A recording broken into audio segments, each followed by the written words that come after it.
Morning दोस्तों। जैसे मैंने वादा किया था आपसे कि मैं लॉरेंस बिश्नोई पे एक और एपिसोड लेके आऊंगा।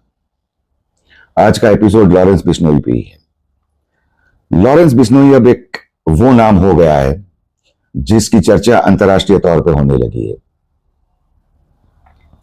अब ये चर्चा जब अंतर्राष्ट्रीय तौर पर होने लगी है तो एक सवाल ये भी खड़ा हो रहा है कि क्या सच में लॉरेंस बिश्नोई ने बाबा सिद्दीकी पे गोलियां चलाई थी, या फिर ये जो पूरा है वो लॉरेंस बिश्नोई एक प्यादा है और कोई बड़ा खेल खेला जा रहा है किसी बड़े लोगों के द्वारा या किसी बड़े लोग के द्वारा या किसी बड़े आदमी के द्वारा। लॉरेंस बिश्नोई केस में मुंबई क्राइम ब्रांच की तफ्तीश अब यहां तक पहुंची है कि 5 संदिग्धों को इसमें अरेस्ट किया है, जिसमें शूटर्स भी हैं, जिसमें लॉरेंस को 9mm पिस्टल सप्लाई करने वाले भी हैं और उसको लॉजिस्टिक सपोर्ट देने वाले भी हैं। लॉजिस्टिक सपोर्ट का मतलब यहां ये होता है कि जिसने उसको किराए पे घर दिलाया, जिसने रेकी करवाई, जिसने सब कुछ करवाया, जिसके बाद बाबा सिद्दीकी पे गोलियां चलाई गई। अब मुंबई पुलिस की जो तफ्तीश है, जो इन्वेस्टिगेशन है, उसमें लॉरेंस बिश्नोई का नाम खुल के नहीं आ रहा है। क्यों? लॉरेंस बिश्नोई चर्चा का विषय तो है ही, क्योंकि अब अंतर्राष्ट्रीय तौर पे उसकी चर्चा होने लगी है। लेकिन गुजरात की अहमदाबाद की साबरमती जेल में बंद हाई सिक्योरिटी कंफाइनमेंट में लॉरेंस बिश्नोई अगर ऑपरेट कर रहा है तो कैसे कर रहा है, इसकी जांच गुजरात पुलिस को करनी चाहिए। कर भी रही होगी, लेकिन वो काफी डिस्क्रीट तरीके से होगी। लॉरेंस बिश्नोई अब एक बड़ा नाम बन चुका है या बनाया गया है। लॉरेंस बिश्नोई के खिलाफ नहीं, सॉरी, बल्कि लॉरेंस बिश्नोई को जेल से न निकाला जाए, इसीलिए उस पर पहले सीआरपीसी की धारा 268 लगाई गई थी, जिसका मतलब यह होता है कि एडमिनिस्ट्रेशन की परमिशन के बगैर उसे जेल से बाहर नहीं निकाला जा सकता। मतलब कि मुंबई पुलिस उसको नहीं ले जा सकती। अब वो जो प्रतिबंध था वो अगस्त में एक्सपायर हो गया था, लेकिन उसको फिर रिन्यू किया गया। क्यों? सवाल नंबर 1। इसके बाद अब बात यह आ रही है कि मुंबई पुलिस गुजरात पुलिस का संपर्क क्यों नहीं कर रही है, और अगर कर रही है तो वो अपना पक्ष क्यों नहीं रख रही है। क्या मुंबई पुलिस इतनी मजबूर हो गई है कि वो खुल के नहीं बोल पा रही है कि हां, हम लॉरेंस बिश्नोई की पूछताछ कर रहे हैं अहमदाबाद की साबरमती सेंट्रल जेल में? सवाल नंबर 2। अब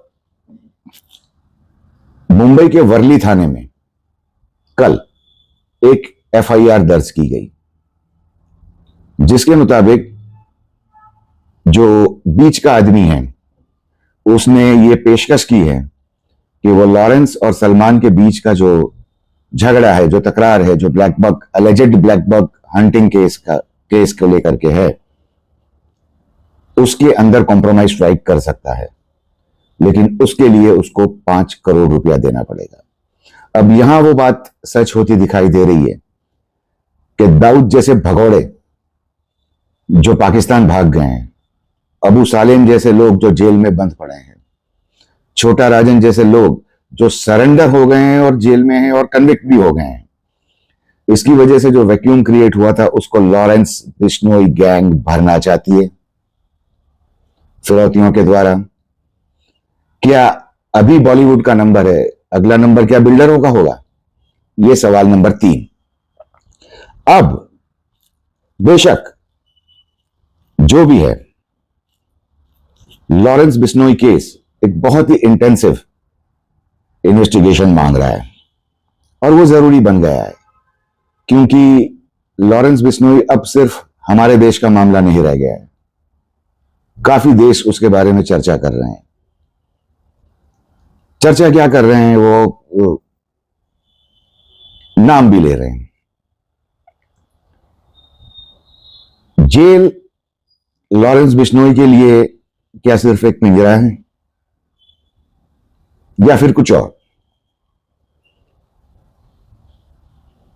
तीसरी बात जो है वो बहुत ही इंपॉर्टेंट बात है, जो मैं लोगों से कहना चाहता हूं कि जब 80s में और अर्ली 90s में दाऊद ने जो देशद्रोही कृत्य किए थे, जिसमें 1993 के बम ब्लास्ट भी शामिल है, तब कुछ लोग उसको अपना मसीहा मानने लगे थे। अब यही बात लॉरेंस बिश्नोई के लिए हो रही है। कुछ लोग उसको भी मसीहा मानने लगे हैं। ये गलत है।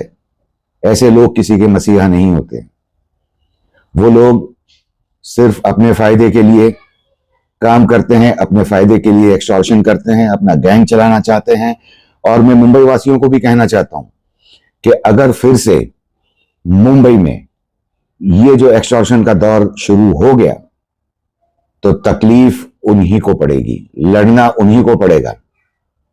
न जाने और कितनी हत्याएं होगी, न जाने और कितने एक्सटॉर्शन के केस दर्ज होंगे। मुंबई पुलिस को एक कड़ी चुनौती मिल रही है, जिस चुनौती से उनको खुद निपटना पड़ेगा। ये बात अभी साफ नहीं हो रही है कि बाबा सिद्दीकी को जो मारा गया, क्या सिर्फ वो इसीलिए मारा गया कि उसकी सलमान के साथ दोस्ती थी? उसकी दोस्ती तो और भी बॉलीवुड स्टार्स के साथ है।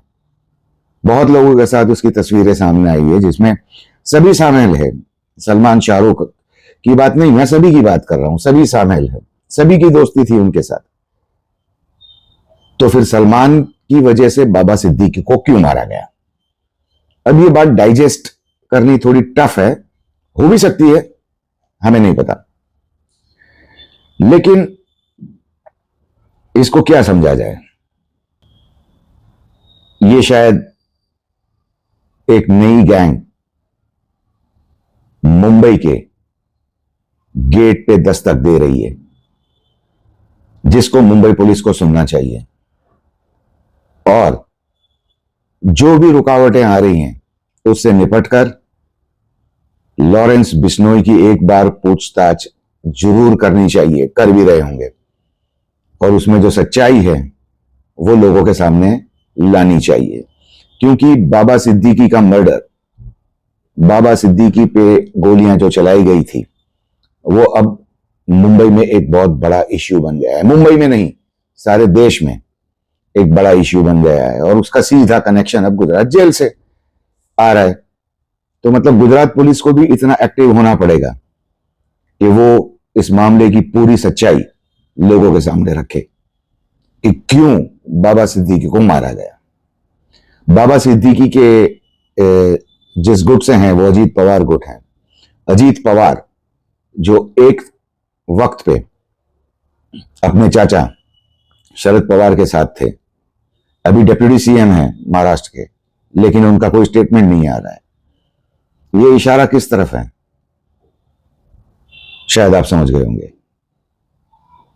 अब लॉरेंस को लेकर के जब अंतर्राष्ट्रीय तौर पे पूरी चर्चाएं और डिस्कशन शुरू हो गए हैं, अंतर्राष्ट्रीय मंचों पर पूरे डिस्कशन शुरू हो गए हैं, तब ये बहुत अहम है कि हमारी जांच एजेंसियां, जो सेंट्रल जांच एजेंसियां हैं, जो स्टेट की जांच एजेंसियां हैं, जो इन्वेस्टिगेटिव एजेंसीज हैं, जो इंटेलिजेंस एजेंसीज हैं, वो इस बात को सीरियसली लें।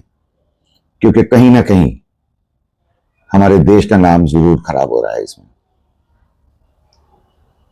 हमें यह देखना चाहिए कि हमारे देश का नाम खराब ना हो किसी गैंगस्टर की वजह से या किसी और रीजन की वजह से। हमें नहीं पता, हम बहुत ज्यादा डीप में इसको जान नहीं पा रहे हैं, क्योंकि इन्वेस्टिगेशन एजेंसियां जो है वो बहुत ज्यादा खुल के बोल भी नहीं रही इस पूरे कांड में। मैं तो बोल रहा हूं सलमान के घर पे जो फायरिंग हुआ था, उस कांड में भी क्या लॉरेंस बिश्नोई ही था या फिर उसको प्यादा बनाया गया था? क्या हमें कोई फर्क नहीं पड़ता कि सिद्धू मूसेवाला को सरेआम रास्तों पे भून दिया जाए, 35 गोलियां उसके शरीर में उतार दी जाएं, या फिर बाबा सिद्दीकी के शरीर में गोलियां उतार दी जाएं? हम लोग क्या इतने इनसेंसिटिव हो गए हैं कि हमें इस बात से कोई फर्क ही नहीं पड़ता कि कब कौन किस रास्ते पे मारा जाएगा? किसी को कुछ मालूम नहीं। अगर लॉरेंस बिश्नोई इस हत्या के पीछे है तो ये हमारे लिए खतरनाक बात है, हमारी सेफ्टी के लिए खतरनाक बात है, मुंबई वासियों की सेफ्टी के लिए खतरनाक बात है, और सबकी सेफ्टी के लिए खतरनाक बात है जो लॉरेंस बिश्नोई की बात कर रहे हैं। शायद हमारे लिए भी ये खतरनाक बात है। अब बात यह आ रही है कि लॉरेंस को क्या भारत का दूसरा दाऊद बनाने की कोशिश हो रही है? अगर ये हो रही है तो जांच एजेंसियों को बहुत ही अलर्ट हो जाना पड़ेगा। एक इंटेंसिव जांच करनी पड़ेगी इसमें कि क्या ये सच में फिरौती का मामला है, मर्डर का मामला है, आपसी रंजिश का मामला है, blackbuck shooting, alleged blackbuck shooting का मामला है, ये है क्या? क्योंकि एक बात ये भी सुनने में आ रही है कि कुछ लोग बिश्नोई कम्युनिटी के, जो एक बहुत ही शांति प्रिय कम्युनिटी है, 4000 लोग इकट्ठा हुए थे राजस्थान में, और उन्होंने ये सुनी हुई बात है, ये भी बताया कि लॉरेंस बिश्नोई बाबा सिद्दीकी की हत्या के पीछे नहीं है। अब ये बात उन तक कैसे पहुंची, किसने पहुंचाई, वो भी एक जांच का विषय है। बाबा सिद्दीकी का जो मर्डर है और उसमें जो लॉरेंस का नाम उभर के आ रहा है, वो आमतौर पे हमारे जो मेन स्ट्रीम मीडिया है उसकी डिबेट का हिस्सा भी नहीं बन रहा है, जबकि बनना चाहिए। लोगों को यह पता चलना चाहिए कि देश में क्या हो रहा है, ये किस तरीके का आदमी है लॉरेंस, कैसे ऑपरेट करता है। ये अखबारों में बहुत आ चुका है कि उसके पास 700 शूटर है, उसके पास 800 शूटर है, लेकिन सबसे बड़ी बात वही फिर आके अटकती है कि लॉरेंस अगर इन सब चीजों के पीछे है तो वो जेल से ऑपरेट कैसे करता है, अहमदाबाद सेंट्रल जेल से ऑपरेट कैसे करता है, या शायद वो नहीं भी ऑपरेट कर रहा हो और कोई और उसके नाम पे खेल खेल रहा हो। जरा सोचिए इस बात को कि क्या सिर्फ इसीलिए कि सलमान का नाम एक ब्लैक बग हंटिंग केस में आया था जोधपुर में एक फिल्म के शूटिंग के दरमियान, उसी रंजिश को लेकर के इतना सब हो हल्ला मच जाए। अब लॉरेंस का जन्म हुआ था 1992 में और ये जो ब्लैक बग हंटिंग केस हुआ था वो 1998 के करीब था। लॉरेंस की उम्र तब 6 साल की रही होगी। क्या इतना छोटा सा बच्चा ये समझ पाएगा? और अगर वो गैंगस्टर होने के बाद उसकी समझ में आया तो उसकी समझ में लाया कौन? ब्लैक बग जो डियर हैं, जिसको हम काला हिरन भी कहते हैं हिंदी में, वो बिश्नोई कम्युनिटी के लिए एक बहुत ही सेक्रेड जानवर हैं, उसकी पूजा करते हैं वो। लेकिन दूसरी तरफ सलमान के पिता सलीम खान ने एक चैनल को दिए गए इंटरव्यू में यह भी बताया कि सलमान जानवरों से बहुत प्यार करता है और वो इन हरकतों में नहीं पड़ेगा। ये केस अभी अदालत में है, इसका जो फैसला है वो आना बाकी है, लेकिन उसके पहले ही लॉरेंस का ये बोल देना, एलिजिडली, ऑफ कोर्स एलिजिडली, कि सलमान को हम मार देंगे क्योंकि वो बिश्नोई वाले के ब्लैक बग वाले केस के अंदर शामिल है, ये भी कुछ दिमाग में बैठ नहीं रहा है। आखिर में एक और बात मैं आपसे कहना चाहता हूं कि आने वाले दिनों में महाराष्ट्र में असेंबली इलेक्शंस आ रहे हैं। अब मैं नहीं मानता कि बाबा सिद्दीकी की जो हत्या का मामला है वो कुछ इलेक्शन से जुड़ा हुआ हो सकता है। मैं नहीं मानता, ये बात मैं मानने को तैयार नहीं हूं। लेकिन साथ में मैं आप लोगों से ये सवाल भी पूछना चाहता हूं कि मेरी समझ ये बता रही है कि बाबा सिद्दीकी का मर्डर, आई थिंक कोई पॉलिटिकल एंगल इसके पीछे है नहीं। लेकिन आप क्या समझते हैं, क्या है? ये आपकी सोच पर डिपेंड करता है कि क्या बाबा सिद्दीकी का मर्डर पॉलिटिकल है। मैं नहीं मानता, मैं फिर बता रहा हूं कि मैं नहीं मानता कि बाबा सिद्दीकी का मर्डर पॉलिटिकल मर्डर है। तो फिर ये मर्डर हुआ क्यों? सिर्फ इसलिए कि वो सलमान का दोस्त था? नहीं नहीं नहीं, ये आई थिंक ये मैं डाइजेस्ट नहीं कर पा रहा हूं, या कोई भी डाइजेस्ट नहीं कर पाएगा। इवन बिश्नोई कम्युनिटी ये डाइजेस्ट नहीं कर पा रही है। मैं मानता हूं कि लॉरेंस बिश्नोई जो जेल में बैठा है वो भी ये डाइजेस्ट नहीं कर पाएगा कि बाबा सिद्दीकी की हत्या उसने करवाई है। मतलब ये एक सोच है जिससे आप सहमत हो सकते हैं, नहीं हो सकते, ये आपके ऊपर निर्भर करता है।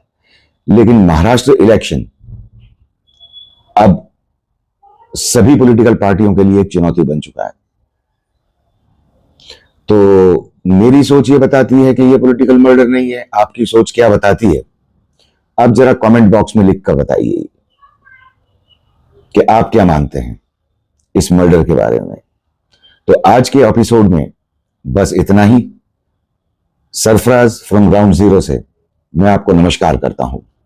फिर मिलेंगे एक नए एपिसोड के साथ, नई जानकारी के साथ, जो आपको सुनने में अच्छा लगे। और हां, एक अपील मैं करता हूं आप लोगों से, अब देखते तो हैं वीडियो, लेकिन थोड़ा सब्सक्राइब भी कर दीजिए। माना कि हम नए हैं यूट्यूब पे, लेकिन आप तक अच्छी अच्छी जानकारियां जरूर पहुंचाते रहेंगे। फिर एक बार नमस्कार आप लोगों को, मिलते हैं।